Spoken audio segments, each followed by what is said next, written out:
संघ प्रमुख मोहन भागवत जशपुर के दौरे पर हैं। उन्होंने आदिवासियों के भगवान धरती आबा बिरसा मुंडा की मूर्ति पर माल्यार्पण किया। इसके साथ ही दिलीप सिंह जूदेव की प्रतिमा का अनावरण किया।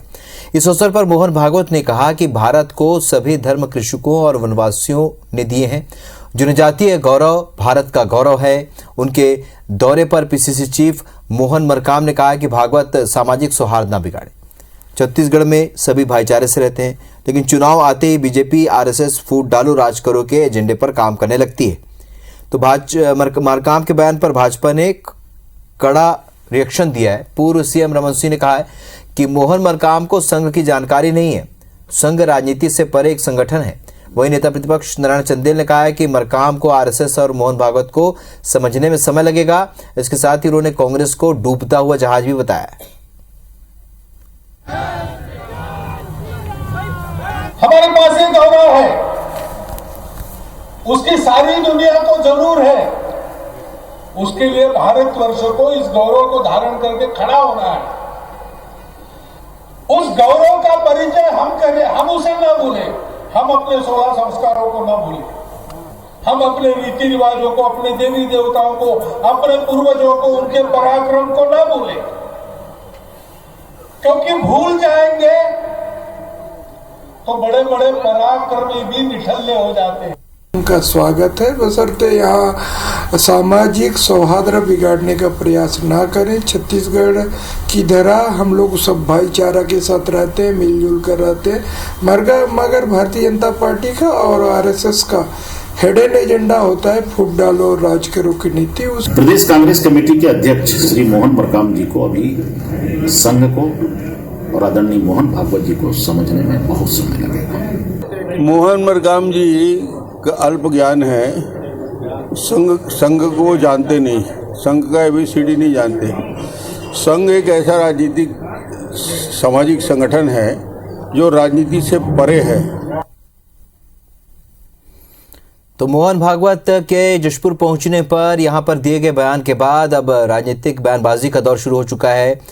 दौरा है मोहन भागवत का, जशपुर का दौरा। उन्होंने कहा कि जनजातीय गौरव भारत का गौरव है और ठगों से बचने की नसीहत उन्होंने यहाँ पर लोगों को दी। भारत को कृषकों और वनवासियों ने सभी धर्म दिए हैं, ये उन्होंने कहा। तो भागवत ने कहा कि भारत को सभी धर्म कृषकों और वनवासियों ने दिए हैं। जनजातीय गौरव भारत का गौरव है। उनके दौरे पर रिएक्शन भी आया जब पीसीसी चीफ मोहन मरकाम ने कहा कि भागवत सामाजिक सौहार्द न बिगाड़े। छत्तीसगढ़ में सभी भाईचारे से रहते हैं, लेकिन चुनाव आते ही बीजेपी और आरएसएस फूट डालो राज करो के एजेंडे पर काम करने लगते हैं।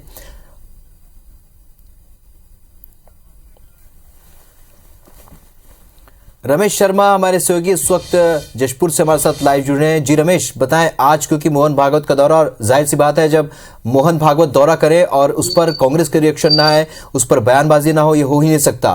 लेकिन इस पूरे बयानबाजी के दौर को देखें, किस तरीके से राजनीतिक तौर पर इसका असर पड़ेगा?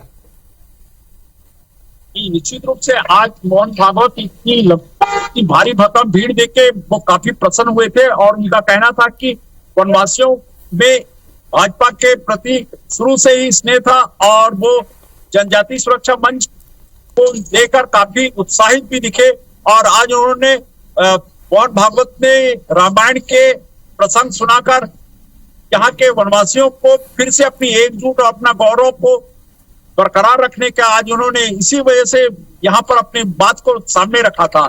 और आज उन्होंने कहा कि वो भाजपा के जो पूर्व केंद्रीय मंत्री थे, आज उनको साथ में बिरसा मुंडा की प्रतिमा का यहाँ पर पुष्प चढ़ाने के बाद में वो खुद बहुत बेहद गौरवान्वित हो रहे हैं जी। और ये आज निश्चित रूप से यहाँ भाजपा को एक नई ऊर्जा मिली है, क्योंकि मोहन भागवत के जो बातें थी उसमें केवल और आदिवासियों को एकजुट करने की बात कही जा रही थी, जिसको देख के यहाँ पर आज निश्चित रूप से ये राजनीति में तो काफी जोर से में सब में एकजुटता की बात सामने आई है।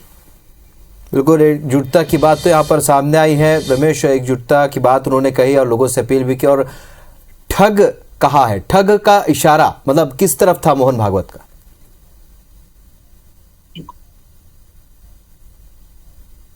उन्होंने कहा कि वनवासियों को ठगों से बचने की जरूरत है। उनका इशारा किस ओर था? जी रमेश, आपको मेरी आवाज मिल रही है? जी जी जी, निश्चित। आज मोहन भागवत ने इसी बात को प्रमुखता से उन्होंने रखा कि, और उन्होंने अपना इशारा समझाया बातों बातों में, और वो बार बार रामायण के प्रसंग से और दूसरे ये अपने प्रसंग से यहाँ पर वनवासियों को एकजुट रह के अपनी ताकत का इजहार करने की बात कही कि उन्होंने हर हालत में एकजुट रह के इस चीज को काफी मजबूती के साथ में सामने रखना है। चलिए, तो कुल मिलाकर रमेश ये समझ में आ रहा है, मोहन भागवत जब वनवासियों के बीच पहुंचे, जनजातीय वर्ग के बीच पहुंचे, तो उन्होंने अपनी बात रखी, लेकिन इस कहीं ना कहीं इस पूरी बयान के भी सियासी मायने निकाले जा रहे हैं। इस जानकारी के लिए बहुत शुक्रिया रमेश आपका।